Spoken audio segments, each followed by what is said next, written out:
आप सभी को नमस्कार। आज हम टार्ट जो अपकृत्य पढ़ रहे हैं उसमें अपकृत्य के मानसिक तत्व। आज हम बातें करेंगे अपकृत्य के मानसिक तत्व के बारे में, मेंटल एलिमेंट्स इन टार्ट।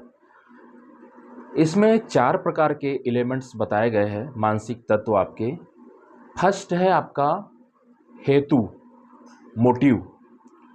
दूसरा है आपका इरादा, आशय या नियत, जिसको हम इंटेंशन बोलते हैं इंग्लिश में। तीसरा है विद्वेष, जिसको दुर्भाव या दुर्भावना भी बोला जाता है, इसको मेलिस बोला जाता है। और चौथा आपका जो है वो है आपका त्रुटि एवं कठोर दायित्व, फॉल्स एंड स्ट्रिक्ट लायबिलिटी। तो हम अलग अलग तत्व को अलग अलग अर्थ से इसको आज समझेंगे। पहला, जैसे हम हेतु के बारे में बात करेंगे तो हेतु के बारे में बोला गया है कि यह एक प्रथम मानसिक तत्व है, यह एक प्रथम मानसिक स्थिति है किसी भी व्यक्ति की। यदि कोई व्यक्ति है ना, या ऐसा व्यक्ति जो दोषपूर्ण कार्य करता है, तो यह माना जाएगा कि प्रत्येक दोषपूर्ण कार्य में व्यक्ति की प्रेरणा या प्रेरणा से रिलेटेड उसकी दुष्प्रेरणा संबंध रखती है, और उस दुष्प्रेरणा का ही परिणाम क्या होता है? अपकृत्य, है ना, या मानसिक स्थिति। तो यह मानसिक स्थिति है और प्रत्येक दोषपूर्ण कार्य में व्यक्ति की दुष्प्रेरणा का परिणाम रहता है। सामण महोदय ने इसको क्या बोला है? दूर का आशय, है ना। इसको क्या बोला है? हेतु को दूर का आशय। और इसमें यह बोला गया है, एक उदाहरण दिया है कि यदि कोई व्यक्ति किसी व्यक्ति या दूसरे व्यक्ति के घर में चोरी करने के हेतु या इरादा से जाता है, पर उसका हेतु इसमें क्या है? उसका हेतु है कि मैं चोरी करूंगा, और यदि कई दिनों से भूखा है चोर तो अपनी भूख मिटाऊंगा। दूसरी चीज़ यदि है कि यदि वो व्यक्ति जो चोरी कर रहा है, यदि वो कर्ज में डूबा है, तो हो सकता है वह क्या करेगा? उस चोरी के पैसे से या उस धन से अपने ऋण या अपने कर्ज को अदा करेगा। तो इस नियत या इस हेतु से यदि वह चोरी कर रहा है, तो यह मायने रखता है कि व्यक्ति का जो आशय था वो चोरी करने का था, पर वह धन जो चुराता है ना, उस धन से उसके पीछे क्या आशय छिपा रहता है या हेतु क्या छिपा रहता है कि उस पैसे से मैं अपनी भूख मिटाऊंगा या अपना कर्ज को अदा करूंगा। इसमें इंपॉर्टेंट यह है कि अपराध ही जो अपराध में हेतु का महत्व है, अपराध में ही हेतु का महत्व है, किंतु अपकृत्य में नहीं है।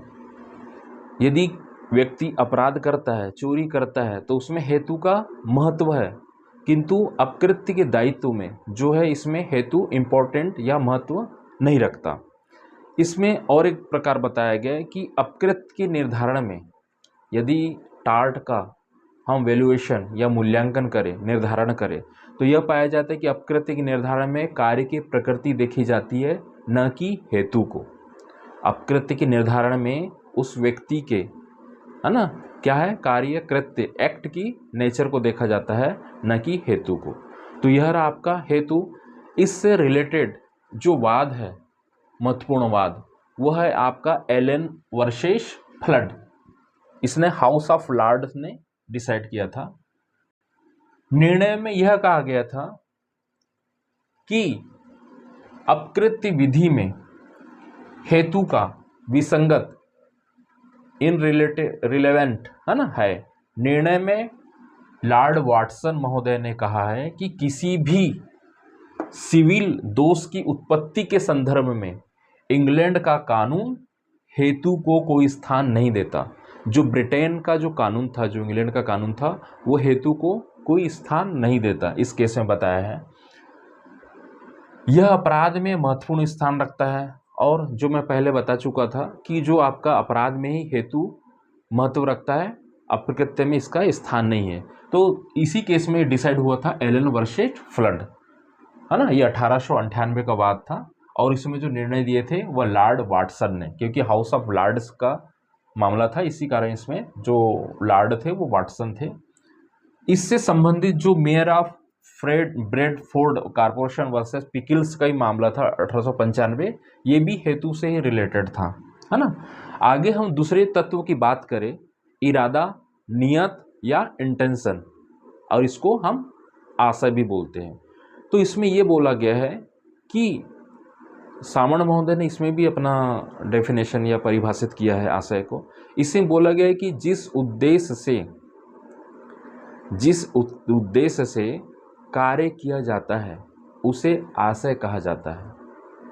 यदि हमारा चोरी करने का आशय है और हमने माइंड में उद्देश्य बना लिया है कि हमें उस घर में जाकर चोरी करना है, या इस घटनाक्रम को मिलकर दो व्यक्ति उस कृत्य को, अपराध को माइंड में सोच लिए हैं, उद्देश्य बना लिए, तो वह उद्देश्य या उस इंटेंशन को हम क्या बोलेंगे, आशय। और यह आशय भी क्या है, एक मानसिक स्थिति, व्यक्ति की मानसिक स्थिति है। व्यक्ति के आशय को जानना, किसी भी व्यक्ति के आशय को जानना या किसी के मस्तिष्क को पढ़ना कि उसके माइंड में क्या चल रहा है, यह एक क्या है, टेढ़ी खीर है। यह एक क्या है, शैतानवी इस किसी व्यक्तित्व के या किसी व्यक्ति के अंदर क्या चल रहा है वह भी नहीं जान पाएगा। तो इसमें यही बताया गया, उसके आशय का दर्शन ही क्या है, आशय है। यदि उसके माइंड में यदि कुछ चल रहा है तो उसको कोई नहीं पढ़ सकते। इसी प्रकार इससे रिलेटेड या इससे संबंधित बात की हम बात करेंगे तो इसमें बोला गया है आपका विल्किंसन वर्सेस डाउंटन। आशय से रिलेटेड यदि हम बातें करें तो विल्किंसन वर्सेस डाउंटन, इस वाद में क्या हुआ था, जो श्रीमती विल्किंसन थी, प्रतिवादी द्वारा यह सूचना दी गई थी कि जो विल्किंसन है उसके जो हस्बैंड है दुर्घटनाग्रस्त हो गए हैं, एक्सीडेंट हो चुका है और उनकी दोनों टांग टूट गई है और वो घायल अवस्था में पाए गए हैं। इस खबर को सुनकर श्रीमती विल्किंसन को मानसिक और शारीरिक आघात पहुंचा और वह बेहोश हो गई। इस अवस्था में यदि उससे बाद में पता चला कि यह खबर जो है अफवाह थी और मजाक के स्वरूप में किया गया था, तो वादी जो विल्किंसन थी, उसने प्रतिवादी के अगेंस्ट में न्यायालय में क्लेम लगाया कि इस अफवाह या इस सूचना के फलस्वरूप मुझे शारीरिक और मानसिक आघात पहुंचा।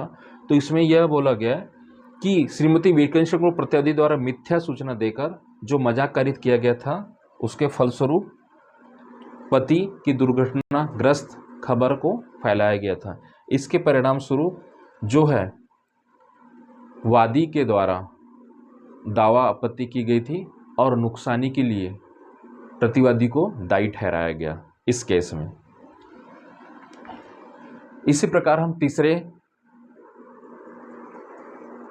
अपकृत्य या मानसिक